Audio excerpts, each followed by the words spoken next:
Hello friends, how are you? I hope you all are fine. Welcome all of you to our YouTube channel English Story 26. Friends, today we have brought a very interesting story. Chapter 1. The Prince and the Snake. The kingdom of Vijayagar had a wise and kind king. People were happy, but the king himself was sad and worried. A devilish snake had entered his son's body. Neither medicine nor magic worked to cure his son. When the prince grew up, he thought, "It is because of me that my father worried." And one day, he left the palace. Wandering, he came to another kingdom. He found a desolate temple and started living there. He begged for food. The king of that kingdom was cruel, but he had a kind and beautiful daughter. The king was unhappy with his daughter. That girl was always ridiculing her father's hard work. The king thought, "She is always talking to me low of my hard work. I must marry her to a beggar. Then she will know what hard work is." So, when the beggar prince came to beg for food in the palace, the cruel king forced him to marry his daughter. The prince and his new bride started for the desolate temple. On their way, they stopped to take rest. The princess went around in search of food while her husband went to sleep. When the princess came back, she was shocked to see a snake sitting on her husband's mouth. On a mount nearby sat another snake. They were talking among themselves. "Why do not you leave the body of the prince? He is so kind and gentle," said the snake sitting on the mound. "You too are evil. You attack passers-by. You should not be telling me what to do," replied the snake sitting on the mouth of the prince.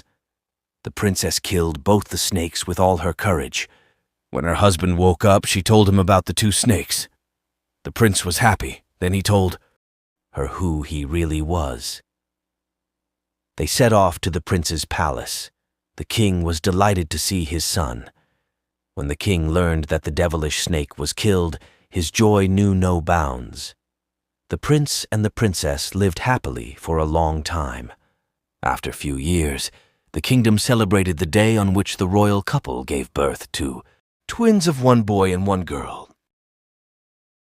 Chapter 2. The Perfect Palace.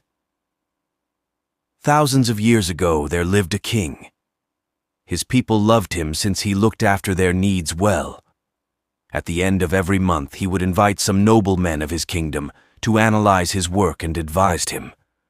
The king built many things. Every year he would rebuild his palace, and every time it looked better than before. "Marvelous! Unmatched!" The couriers would praise and the king would feel elated. One day the king thought, "This year I will build the perfect palace with all comforts. It should be praised not only within my kingdom, but also by the people of the neighboring states." The next day, the king worked out a perfect design for his perfect palace. After finalizing it, he handed it over to the builders and masons. In about a month, the perfect palace of the king's dream was ready.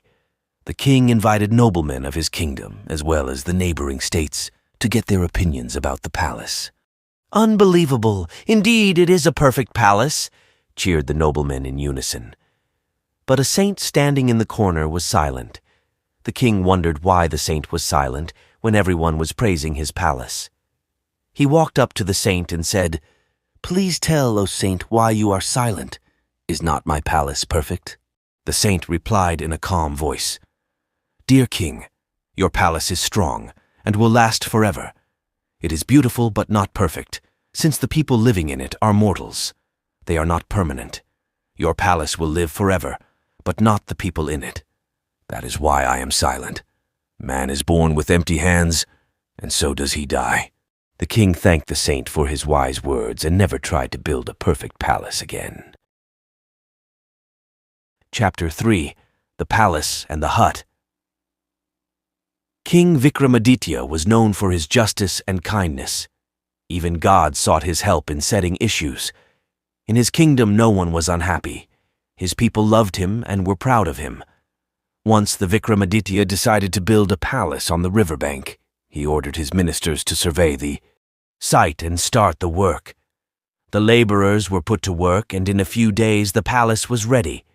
Before bringing the king to show the palace, the minister decided to take a final look.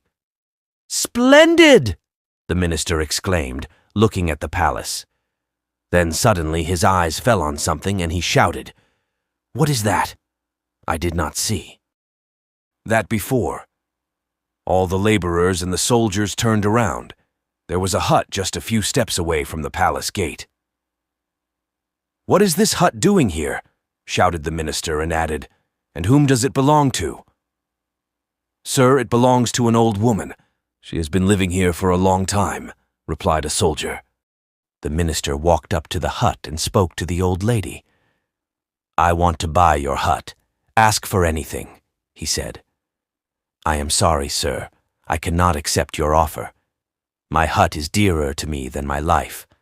I have lived in it with my late husband, and I want to die in it," the old lady said.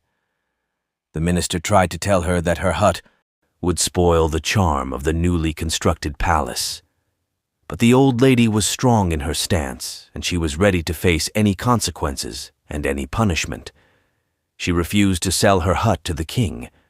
The matter was then taken to the king. The wise and generous king thought for a while and then said, "Let the old lady have her hut where it is. It will only add to the beauty of the new palace." Then turning to the minister, the king said, "Let us not forget that what seems ugly to us may be precious to someone else."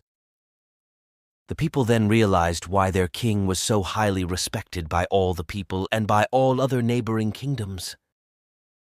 Thank you so much for watching this video. Please do like, share, comment, and subscribe my YouTube channel.